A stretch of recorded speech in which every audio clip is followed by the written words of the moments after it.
अच्छा, ये बेसिकली हमारा लेक्चर नंबर 2 है इंग्लिश ऐसे का। कुछ टाइम पहले हमने इंग्लिश का इसी तरह एक डेमो क्लास हुई थी, फ्री क्लास हुई थी इसको कह रहे हैं, जिसमें मैंने आपको बताया था कि बुनियादी चीज़ क्या होती है इंग्लिश ऐसे में।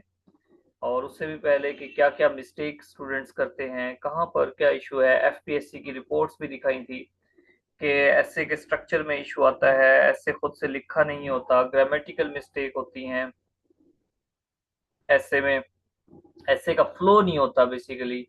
ठीक है, बस लिखे जा रहे होते हैं, सेंटेंस स्ट्रक्चर ही ठीक नहीं होता, सेंटेंस स्ट्रक्चर का पता ही नहीं होता, और सेंटेंस का ही नहीं पता होता बुनियादी तौर पर।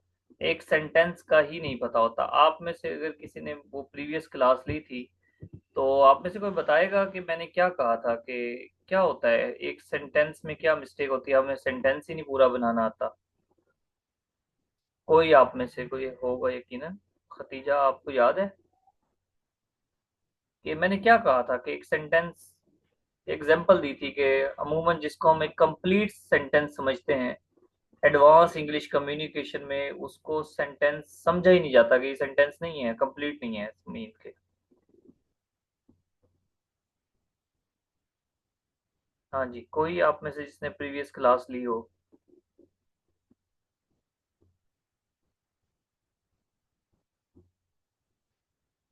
अच्छा, एक में से है।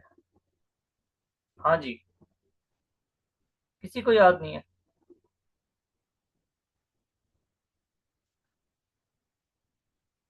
चले, वो फिर।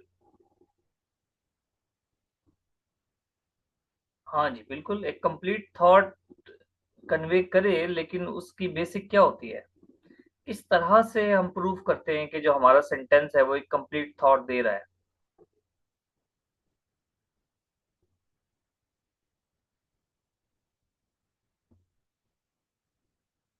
ठीक है, देखें, नहीं नहीं, वर्ब वर्ब तो होता है।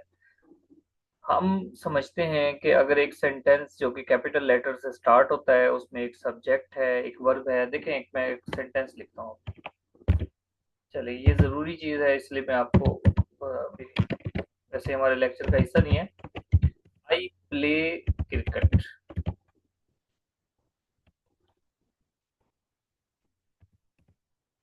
I play cricket. आप में से कितने स्टूडेंट्स कहते हैं कि ये सेंटेंस कंप्लीट सेंटेंस है, इसको कोई इशू नहीं है।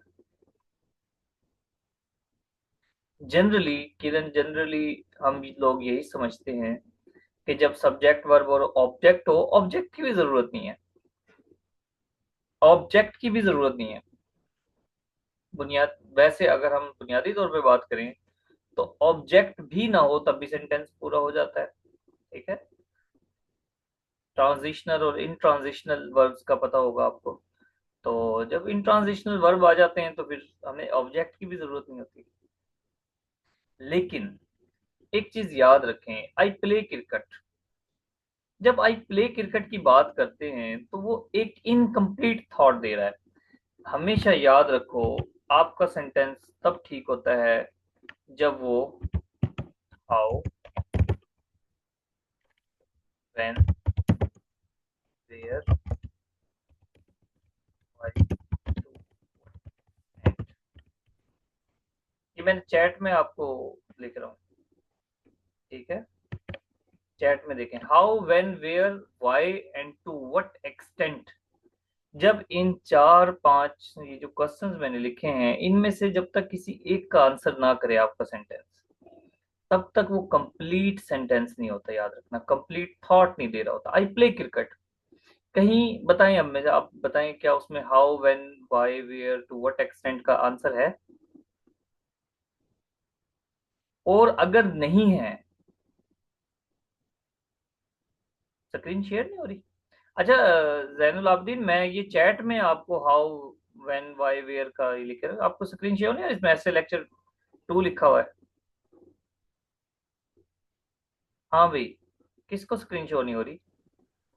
स्क्रीन सर शो है, लेकिन आप तो चैट बॉक्स में लिख रहे हैं ना, वो भाई हाँ, को मैंने समझ ये नहीं आया चैट शायद। बॉक्स में लिखा है। चलें, अब आपको मैंने ये एक छोटी सी प्रैक्टिस भी कर लेते हैं। मैंने आपको कहा कि आई प्ले क्रिकेट जो कि how, when, where, why, to what extent का आंसर नहीं दे रहा, इसलिए वो इनकम्प्लीट थॉट है। अब आप सब कुछ ना इसको बनाने की कोशिश करो कि क्या कंप्लीट थॉट दे सकता है। इसका आंसर ऐड करो, एक आंसर मैं बनाता हूँ, फिर आपने उसमें बनाना है।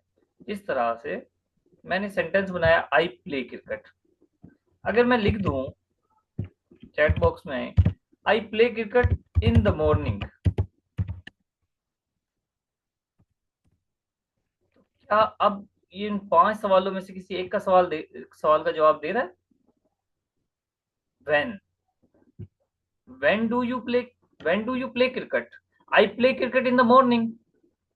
आप सब कोशिश करें कि एक एक सेंटेंस बनाएं जिसमें हाउ, ठीक है, एट नाइट, और सब व्हेन का बनाएंगे क्या? How, when, where, why and to what extent. इसका एक एक सेंटेंस बनाने की कोशिश करें सब, और देखें कि आपको बहुत ज्यादा डिफरेंस नजर आएगा।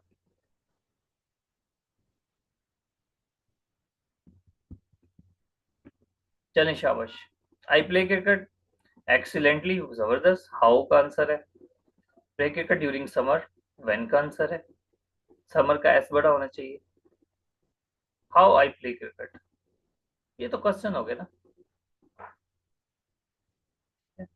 Ali pledge cricket very well, जबरदस्त, हाउ का आंसर है। तो जब आप इस तरह से लिखते हो तो आप एग्जामिनर को बताते हो कि भाई मैं कोई 6 7 का स्टूडेंट नहीं हूँ। याद रखें, आपको अपने एग्जामिनर को बताना होगा कि आप कम्पिटिटिव एग्जाम के स्टूडेंट हो। खैर, इस बात को क्लोज करते हैं और आज हम आते हैं कि इंग्लिश ऐसे राइटिंग का जो लेक्चर 2 है वो बेसिकली जनरल स्कीम है। आज हमने इंग्लिश ऐसे की जनरल स्कीम देखनी है कि किस तरह से क्या होता है, कि कैसे का स्ट्रक्चर किस तरह का होता है, किस तरह से लिखते हैं और किस तरह से हम इफेक्टिव वे में अपने ऐसे को डिस्क्राइब करते हैं। सबसे पहले आप ऐसे का टाइटल पढ़ोगे, डिफरेंट टाइप्स के ऐसे होते हैं, आगे एक दो टाइप्स के ऐसे हम देखेंगे भी। और उसमें आप जैसे ही ऐसे का कोई टॉपिक सेलेक्ट कर लेते हो, अगर हम पीपीएससी एफपीएससी की बात करें डिस्क्रिप्टिव की, तो उसमें 4 टॉपिक्स होते हैं, 4 में से आपको एक सिलेक्ट करना होता है। आपने एक टॉपिक चूज कर लिया, उसके बाद आप उसकी आउटलाइन बनाते हो। याद रखें, अपना जो भी आपकी आंसर शीट है उसके लास्ट पेज पे जाकर आप एक रफ आउटलाइन बनाओगे। आपने उस ऐसे में लिखना क्या है, क्या क्या चीजें, कंप्लीट थॉट होगी आपकी। जो आपको मैं अभी पैराग्राफ बताऊंगा कि कितने पैराग्राफ आपने बनाने हैं, तो उस पैराग्राफ के अकॉर्डिंग आप अपनी थॉट्स को, अपनी इंफॉर्मेशन को, डाटा को, जो भी जहन में आ रहा होगा उसको अकॉर्डिंगली अरेंज करोगे। जब वो अरेंज हो जाएगा आपका रफ, फिर आप उसको रीअरेंज करोगे, आप उसको तरतीब दोगे कि भाई ये आर्गुमेंट पहले आना चाहिए और ये बाद में आना चाहिए। इस तरह से आप उसको वंस अगेन रीअरेंज करते हो वहीं पर रफ पैर में। इसके अलावा भी मैंने अपने एक प्रीवियस लेक्चर में बताया था कि किस तरह से आप वर्ड्स, बेशुमार वर्ड्स को ब्रेनस्टॉर्मिंग कहते हैं। आप वर्ड्स लिखते चले जाते हो एक पेज पे ऐसे से रिलेटेड, और देन उसको कंपाइल करते हो, उन्हीं की आउटलाइन बनाओगे। क्लियर होगी बात? नहीं, क्यों लेके जाना व्हाइट पेपर, वहां पर होती है ना शीट। अच्छा भाई, अब आप आउटलाइन बनाते हो। आउटलाइन तो अब आप नहीं पढ़ेंगे हम, क्योंकि एग्जाम्पल के तौर पे वो फिर कभी होगी। लेकिन आउटलाइन की क्या खास बात होनी चाहिए, क्योंकि हमने पूरा ऐसे की स्कीम देखनी है, तो हमने इस तरह तमाम जो भी ऐसे के पार्ट्स हैं उनको हम थोड़ा थोड़ा देखेंगे। आउटलाइन जो आपकी है वो, अच्छा, तो वो तो बाद में देखते हैं। आउटलाइन के बाद आप इंट्रोडक्टरी पैराग्राफ लिखते हो, इंट्रोडक्शन लिखते हो, ठीक है। याद रखें, ऐसे के पैराग्राफ की बात करें तो 3 तरह के पैराग्राफ होते हैं। एक इंट्रोडक्शन का पैराग्राफ, एक कंक्लूजन का, और एक तीसरे नंबर को कहते हैं बॉडी पैराग्राफ, जो मल्टीपल होते हैं। आपकी आउटलाइन, इंट्रोडक्शन और कंक्लूजन, वो 3 ये पैराग्राफ, ये दो, इंट्रोडक्शन का पैराग्राफ, कंक्लूजन और आउटलाइन, ये 3 बहुत ज्यादा इंपॉर्टेंट पोर्शन है। आपकी आउटलाइन पढ़ेगा उसको ये लगे कि भाई एक तो आप, क्योंकि आउटलाइन में तो इतना ग्रामर चेक नहीं होगी, लेकिन वो देखे कि आपने जो ऐसे चूज किया है उसके रिगार्डिंग आपने को बात की ही नहीं, तो आपका पेपर वहीं पर कैंसिल कर देगा। फिर इंट्रोडक्शन में उसने चेक करना है कि भाई आपने कोई आपको इंग्लिश लिखनी भी आती है कि नहीं आती? जो आउटलाइन में बातें की हैं, क्या वो इंट्रोडक्शन में कंप्लीट आपने लिखा भी है कि नहीं लिखा? नहीं लिखा, तो वहीं पर स्टॉप कर देगा। खैर, फिर बॉडी पैराग्राफ आते हैं, और हर बॉडी पैराग्राफ में कुछ एविडेंशियली सपोर्ट, आप सपोर्ट करते हो अपने हर बॉडी पैराग्राफ को। क्या इसको आगे देखते हैं, लॉजिकल ट्रांजिशन। ये आउटलाइन है बेसिकली कि हमने अभी का पढ़ना क्या है। लॉजिकल ट्रांजिशन ये क्या होते हैं, इसको अभी देखेंगे हम, और कंक्लूजन।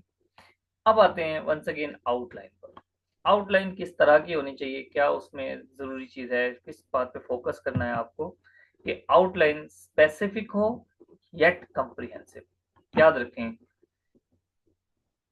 आप जैसे स्टूडेंट्स हैं बहुत सारे, और मुझे जो है ना वो आउटलाइन और असाइनमेंट्स बना बना के भेजते हैं, तो मैं बड़ा हैरान होता हूँ, मैं बहुत ज्यादा हैरान होता हूँ कि स्टिल आप लोगों का, स्टूडेंट्स का जो यूनिवर्सिटी पास कर चुके हैं, वो इस तरह मुझे ऐसे की आउटलाइन बना कर देते हैं जिस तरह कोई मैट्रिक का स्टूडेंट हो। और इसमें नो डाउट कोई ऐसी कोई हैरानगी की बात नहीं है, जाहिर है, क्योंकि कॉम्पिटिटिव एग्जाम्स का जो स्टैंडर्ड है वो बड़ा डिफरेंट होता है। कॉम्पिटिटिव एग्जाम्स का स्टैंडर्ड बहुत डिफरेंट होता है। आप मैट्रिक लेवल पर एक अलग बात होती है, वहां पर टीचर को भी कुछ नहीं पता होता। ठीक है, आज अगर मैं अपने मैट्रिक के जो इंग्लिश टीचर है उनको याद करूं, तो हैरानी होती है। ठीक है, मुझे नहीं पता, आप में से कोई बहुत अच्छे इदारे से भी पढ़कर आए होंगे, तो बहुत अच्छे अच्छे टीचर्स भी मिले होंगे, ये बात नहीं। तो उस लेवल पर हम तो ऐसे वगैरह तैयार ही नहीं करते, माय बेस्ट फ्रेंड लिख देते हैं, सोचते हैं रटा वगैरह लगा के, और माय बेस्ट फ्रेंड लिखाते हैं। हमें तो उस वक्त आउटलाइन का भी नहीं पता था, थीसिस स्टेटमेंट का नहीं पता होता, खुद से भी सेंटेंस बना सकते हैं, इस चीज का कभी कॉन्फिडेंस आया ही नहीं। अगर लिख भी देते हैं तो टीचर ने कभी सपोर्ट ही नहीं किया। खैर, आउटलाइन स्पेसिफिक और कंप्रिहेंसिव होनी चाहिए, इसका मतलब ये है कि आपकी जो आउटलाइन है, जो आप आउटलाइन लिख दो, अगर आपका एग्जामिनर आउटलाइन के आगे कुछ भी ना पढ़े, इंट्रोडक्शन ना पढ़े, बॉडी पैराग्राफ ना पढ़े, तब भी आपका थीम समझ आ जाए, तब भी उसको पता लग जाए कि आपके अंदर किस कदर इंफॉर्मेशन आप में भरी पड़ी है, कितना नॉलेज है आपको, कितना ज्यादा आप चीजों को दुरुस्त तरीके से लेकर चल सकते हो, कितनी कमांड है आपको इंग्लिश पे। आपकी आउटलाइन की ये खासियत होनी चाहिए, आप टू द पॉइंट बात करो, नंबर वन। लेकिन वो जो टू द पॉइंट है, वो कंप्रीहेंसिव हो, कि आपको वो समझ आ जाए, आपके एग्जामिनर को समझ आ जाए कि बात कही क्या है। ठीक है, और वो जो भी हो, अगर स्टेटमेंट्स लिखनी है तो वो सेल्फ एक्सप्लेनेटरी हो। ठीक है, सेल्फ एक्सप्लेनेटरी हो, ऐसे नहीं कि फ्रेजेस लिख दिया आपने, सिंपल सिंपल फ्रेजेस लिख दी, तो अब एग्जामिनर समझता रहे कि लिखा क्या है। बेहतर है कि आप, बेहतर तो ये है कि आप सेंटेंसेस लिखो, कंप्लीट सेंटेंसेस लिखो। ठीक है, जहां फ्रेज रिक्वायर्ड होगी फ्रेज लिखें, लेकिन बेहतर है कि आप पूरे पूरे सेंटेंस लिख दो, क्वेश्चन लिख दो, क्वेश्चन नीचे, क्वेश्चन लिखकर फिर उसका आंसर भी करोगे नीचे। ठीक है, जो आप आगे आर्गुमेंट्स दोगे वहीं पर उसका आंसर होगा, ये सिर्फ अभी आउटलाइन की बात हो रही है। नेक्स्ट है जी, लॉजिकल और स्ट्रक्चरल प्रोग्रेशन होनी चाहिए। ये क्या है, इसका मतलब ये है कि आप अपने एग्जामिनर को कुछ एग्जाम्पल्स दे रहे हो, कुछ केस स्टडीज दे रहे हो, और उसको समझा रहे हो कि भाई जो मेरा व्यू पॉइंट है किसी भी चीज के रिकॉर्डिंग, कोई आपने एग्जाम्पल्स दे रही हैं, तो आप फॉर एग्जाम्पल आपने कोई हिस्टोरिकल एग्जाम्पल्स देनी है। अब एक पर्सनैलिटी है जो 13th सेंचुरी में एग्जिस्ट करती है, या आप सिकंदर आजम की एग्जाम्पल दे रहे हो। ठीक है, बीसी की बात है, बिफोर क्राइस्ट की, तो 326 बीसी आई थिंक सो। तो आप पहले मोहम्मद बिन कासिम की एग्जाम्पल दे रहे हो, फिर सिकंदर आजम की एग्जाम्पल दे रहे हो, ध्यान से मेरी बात को समझना। आपने उसको कोई एग्जाम्पल देनी है, कोई कूट करनी है, तो आप पहले मोहम्मद बिन कासिम की एग्जाम्पल दे रहे हो, फिर सिकंदर आजम की दे रहे हो। सिकंदर आजम पहले है या मोहम्मद बिन कासिम? हाँ जी, हिस्ट्री में सिकंदर आजम का वजूद पहले है कि मोहम्मद बिन कासिम का? सिकंदर आजम सर। सिकंदर आजम का एग्जैक्टली। तो पहले सिकंदर की एग्जांपल दो, अलेक्जेंडर द ग्रेट की एग्जांपल दो, देन मोहम्मद बिन कासिम पर आओ। क्लियर होगी बात? तो इस तरह से लेकर चलो। अच्छा, और क्या बात है, आपने एग्जांपल कोट करनी है। आप पहले इंडिविजुअल की एग्जांपल दें, फिर ऑर्गेनाइजेशंस की दें, देन नेशन की एग्जांपल दें। आप क्या करते हो, पहले nation nation world wide example दे देते हो, फिर पाकिस्तान पे आ जाते हो। और भाई पहले छोटे थोड़ी सी चीज से चलो, ठीक है। पहले एक एक पर्सन की अगर एग्जांपल जहन में वो दे दो, फिर कोई ऑर्गेनाइजेशन है, फिर कोई नेशन वाइज अगर एग्जांपल देनी है, तो उस तरह से चीजों को लेकर चलें। क्लियर होगी बात? आपकी जो आउटलाइन है वो रीडेबल होनी चाहिए, एटलीस्ट समझ तो आए ना। अगर कोई किसी की राइटिंग अच्छी नहीं भी है, तो एटलीस्ट पता लगे कि भाई लिखा हुआ क्या है। म्यूट करने शहजाद होने। क्लियर होगी बात? ये तो आप सबको पॉइंट पता ही है कि प्रेजेंटेशन अच्छी होनी चाहिए।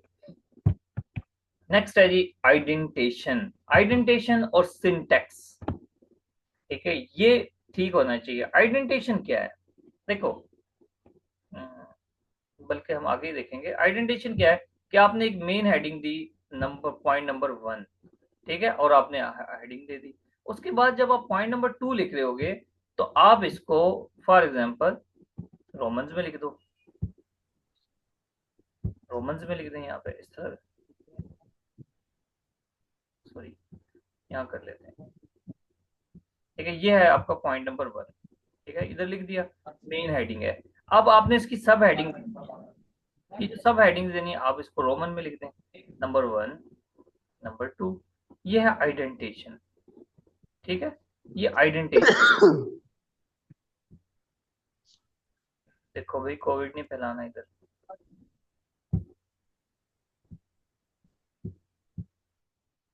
ये जो डिस्टेंस है, ध्यान से मेरी बात समझिए, ये जो डिस्टेंस है इसको कहते हैं सिंटेक्स। आपका एक हेडिंग से दूसरे हेडिंग के दरमियान ये जो डिस्टेंस है इसको सिंटेक्स कहते हैं। आपने ये आपका गटर मार्जिन है फॉर एग्जांपल, इससे एक स्पेसिफिक डिस्टेंस पे आपने मेन हेडिंग रखी है, तो आप उसी तरह लेकर चलो नीचे तक। आपकी अगेन सब हेडिंग्स भी आएंगी, मेन हेडिंग्स भी आएंगी, तो इसको इंटेक्ट रखो स्ट्रक्चर को। क्लियर होगी बात? हाँ भाई, आउटलाइन तक की बात क्लियर होगी?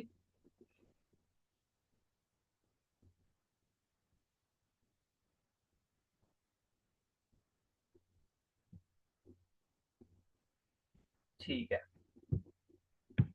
अब हम चलते हैं इंट्रोडक्शन की तरफ। देखो, इंट्रोडक्शन वो पैराग्राफ है जहां पर पहुंचकर अब एग्जामिनर चाहता है कि भाई देखें कि बच्चे ने इतनी प्यारी हेडिंग्स लिख दी हैं, आउटलाइन लिख दी हैं, आर्गुमेंट्स दे दिए हैं, ठीक है, रिपोर्ट्स मेंशन कर दी हैं, केस स्टडीज लिख दी हैं, एग्जांपल्स दे दिए हैं, बड़ा जबरदस्त स्ट्रक्चर है। क्या बच्चे की इंग्लिश भी ठीक है कि नहीं है? क्या इंग्लिश सेंटेंस स्ट्रक्चर पे भी कमांड है कि नहीं है?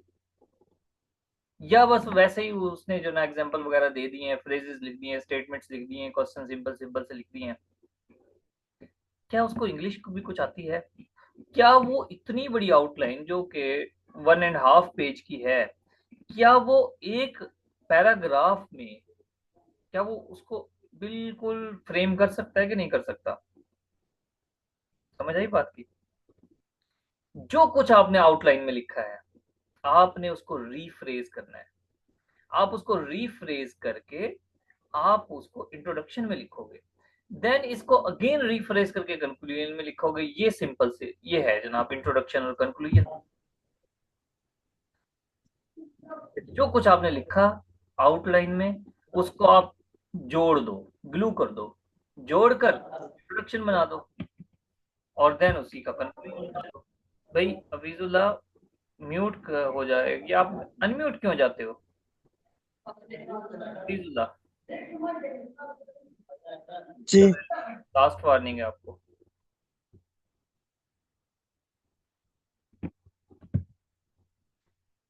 कैसा होना चाहिए इंट्रोडक्शन? कॉन्साइज होना चाहिए। कॉन्साइज मतलब मुख्तसर। मुख्तसर किस चीज का मुख्तसर? जो कि आपने आउटलाइन में लिखा, जो कुछ आउटलाइन में लिखा उसको आपने यहाँ पर, ठीक है, कॉन्साइज करके लिख दिया। इसी में आपकी थीसिस स्टेटमेंट भी होगी। क्या होती है थीसिस स्टेटमेंट, ये फिर बाद में पढ़ेंगे। ठीक है, that occurs in the first paragraph of the ऐसे। एक एक जो भी पोर्शन है, आउटलाइन है, उस पर 1 से 2 से 3 लेक्चर्स होंगे। इंट्रोडक्शन है, उस पर 2 से 3 लेक्चर्स हो सकते हैं। ठीक है, उसमें किस तरह से थीसिस स्टेटमेंट को किस जगह प्लेस किया जा सकता है, किस तरह से उसको डिस्क्राइब किया जा सकता है इंट्रोडक्शन में, ये चीजें। ठीक है, तो थीसिस स्टेटमेंट क्या होती है, किस तरह से एडजस्ट किया जाता है। बहरहाल हम पढ़ रहे हैं कि इंट्रोडक्शन किस तरह का होना चाहिए। नंबर ये तो हमने पढ़ लिया कि मैंने आपको बता दिया कि सारी जो भी आउटलाइन है उसको आपने इंट्रोडक्शन में लिखना है। In the first paragraph of an essay, set the context by reviewing the topic in a general way। ये बता दिया मैंने आपको। अब इम्पोर्टेंट बात, ये लाइन इम्पोर्टेंट है। इंट्रोडक्शन स्टार्ट कर रहे हो, एक आपने 1 sentence, 2 sentence, 3, maximum 4। Grabber, grabber कहते हैं कि खींच लेना। आप एग्जामिनर की अटेंशन को खींच लेते हो। आप एग्जामिनर को बताते हो कि भाई मैं कोई बड़ी मजे की बात करने लगा हूं। जिस तरह आप अपने दोस्तों के साथ बैठे हो, अब आप अपने दोस्तों को कहते हो यार मेरी बात सुनो, मुझे एक बड़ी मजे की बात याद आई है। क्या तमाम लोग आपकी तरफ अटेंटिव नहीं हो जाएंगे? क्या आपको गौर से नहीं देखने लगेंगे? अच्छा, अगर आप बैठे हो और मुंह ही मुंह में बड़बड़ाने लगे, यार कल भी स्कूल जाना पड़ेगा यार, ओहो अभी असाइनमेंट भी करनी पड़ेगी, क्या आपकी तरफ कोई किसी की टेंशन जाएगी ज्यादा? वो तो अपने अपने ख्यालात में है। लेकिन जब आपने उनको कहा, वो बड़े मजे की बात याद आई है यार, मजा मजा ही आ गया, एकदम आपको देखेंगे कि यार ये क्या कहने वाला है। इसको कहते हैं ग्रैबर। इसको क्या कहते हैं, ग्रैबर। ये ग्रैबर डिफरेंट तरह के होते हैं। आप डिफरेंट तरह से आप एग्जामिनर को अपनी तरफ मतवज्जा कर लेते हो। वो जो मुख्तलिफ ख्यालात में है, वो जो इरिटेटेड हुआ खड़ा है, सॉरी, इरिटेटेड हुआ है कि भाई इतने सारे पेपर्स मैंने चेक किए हैं, कोई अच्छा पेपर ही नहीं आया। देन आप एग्जामिनर के मूड को फ्रेश करते हो। आप उसको बताते हो कि सर, जो पेपर्स हो चुके हैं ना पहले, उनको छोड़ दो, जो मेरा पेपर है वो आउटस्टैंडिंग है। ये ग्रैबर का काम है। आप एग्जामिनर के, आप कुछ ऐसा उसमें डिस्क्राइब करते हो कि भाई एग्जामिनर अब आपके साथ आपसे मुतासिर होता है। जब वो मुतासिर होता है, आपको ध्यान से पढ़ता है। जब वो पढ़ता है तो आपने अगर अच्छा लिखा है तो आपको मार्क्स देगा, एटलीस्ट पेपर पास करेगा आपका। ग्रैबर, जब ग्रैबर आपने लिख दी, जब ग्रैबर का कंप्लीट करने के बाद ये कोई स्टोरी हो सकती है, ठीक है, कोई इंसिडेंट हो सकता है, आप बात बता सकते हो। उसके बाद आप थोड़ा सा ट्रांजिशन लेकर आते हो, और ट्रांजिशन से आप चलते हो अपने टॉपिक की तरफ, अपनी समरी की तरफ। वो समरी जो कि आपने पीछे आउटलाइन में बताई थी, क्लियर होगी बात। वो जो आउटलाइन थी वो उसका समराइज करते हो आप उसमें। मुख्तलिफ किस्म के जो इश्यूज थे, जो भी आपने बताया था, सॉल्यूशंस बताए थे, कॉजेज बताए थे, इम्पैक्ट्स बताए थे, अगर इशू बेस्ड है तो वो सब लिखते हो। और एट द एंड आप थीसिस स्टेटमेंट लिख देते हो। ठीक है, जो ऐसे है, it is essential that this thesis statement appropriately narrow होनी चाहिए। वाइल, अब ये अप्रोप्रिएटली नहीं, ये थीसिस स्टेटमेंट आप आउटलाइन में भी लिखोगे, ये कंक्लूजन में भी लिखोगे। थीसिस स्टेटमेंट बेसिकली क्या है, आपका स्टांस है। आप ऐसे को किस नजर से देखते हो, आपका व्यू पॉइंट क्या है, बेसिकली वो थीसिस स्टेटमेंट है। वो अप्रोप्रिएटली नैरो करके लिखोगे, while at the same time being comprehensive to both interpret the central idea of the essay as well as the stance of the writer। Writer कौन है? आप राइटर हो, तो आपका स्टांस है बेसिकली। हाँ भाई, यहाँ तक क्लियर हो गई बात इंट्रोडक्शन की?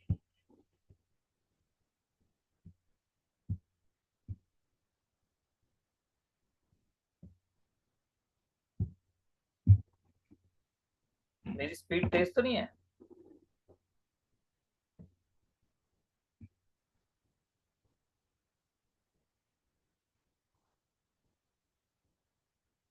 हाँ जी समिया, आपने तो सारा कुछ पढ़ा हुआ है।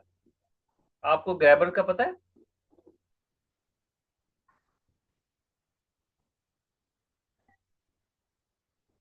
समिया। अच्छा। ट्रांजिशन। हाँ जी बिल्कुल। हुक। हुक एक अलग चीज है, बॉडी पैराग्राफ में आएंगे। चलो आगे चलते हैं। बॉडी पैराग्राफ नंबर वन याद रखें। इंग्लिश ऐसे में कभी भी आप चार्ट्स डायग्राम्स वगैरह नहीं बनाओगे। आपने डायग्राम्स चार्ट्स एटसेट्रा इस चक्कर में नहीं पढ़ना। आपने अपना ऐसे स्टार्ट करना है और एंड करना है वर्ड्स पर। सारा खेल अल्फाज का है, सेंटेंसेस का है। आप वर्ड्स के साथ खेलते हो, वर्ड्स को अरेंज करते हो, रीअरेंज करते हो, ठीक है, और आप आपका पैसे कंप्लीट हो जाता है। देखिए आपने चार्ट्स वगैरह डायग्राम नहीं बनानी, आपने रिपोर्ट्स देनी है। आपने इंटरनेशनल नेशनल रिपोर्ट्स देकर आपने साबित करना है कि स्टोरीज इंसिडेंट्स जो भी हैं आर्गुमेंट के तौर पे वो देना है। ठीक है, चार्ट्स वगैरह नहीं बनाने। अब हमने इंट्रोडक्शन लिख दिया, उसका पैराग्राफ है। इंट्रोडक्शन के बाद कंक्लूजन से पहले तक जितने भी पैराग्राफ्स हैं उनको बॉडी पैराग्राफ कहते हैं। ये जो बॉडी पैराग्राफ हैं ये बेसिकली ये आपके स्टांस को प्रूव कर रहे होते हैं। ये एसे की बॉडी है, ये एसे को लेंथ वाइज बढ़ा रहे हैं। ठीक है, और आर्गुमेंट्स दे रहे हैं, inverse argument, logic inverse arguments भी देते हैं, आर्गुमेंट्स भी देते हैं। डिफरेंट तरह के बॉडी पैराग्राफ्स हैं। देखते हैं कौन कौन से हैं। अब बॉडी पैराग्राफ जो एविडेंशियल सपोर्ट दे रहे हैं उसमें आप कोई फैक्चुअल लॉजिकल एग्जांपल्स हैं, केस स्टडीज हैं, एनेक्डोट्स हैं, वो आप दे रहे होते हो बॉडी पैराग्राफ में।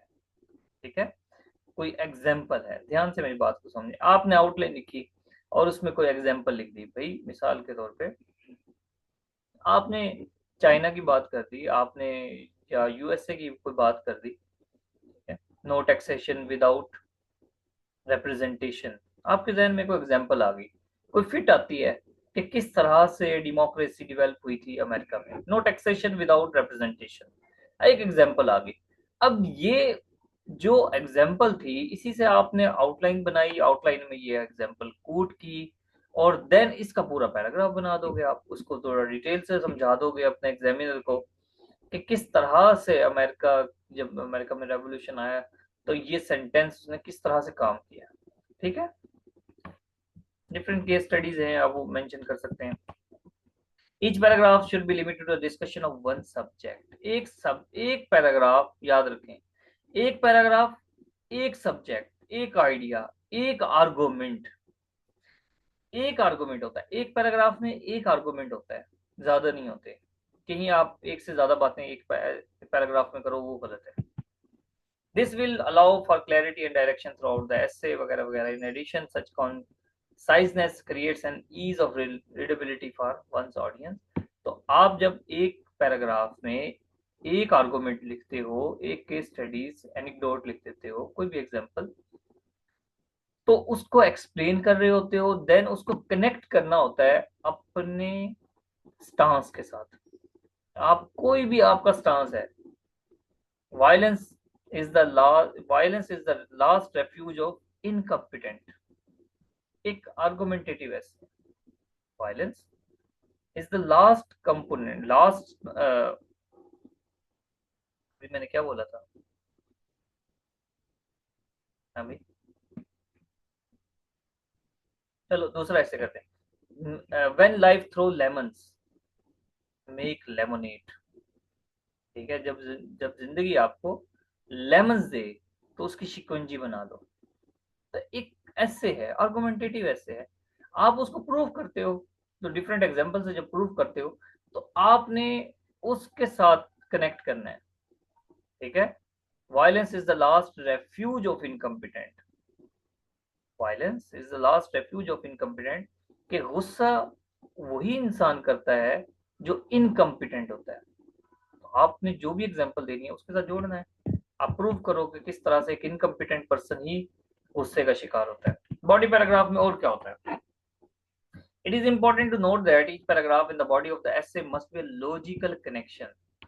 आपको ये मैंने चीज बताई थी ना कि किस तरह से, ये प्रीवियस लेक्चर की बात है, किस तरह से एक सेंटेंस से दूसरे सेंटेंस पर हम जाते हैं तो हमें पता ही नहीं होता कि हमने कोई ब्लंडर कर दिया इंग्लिश में।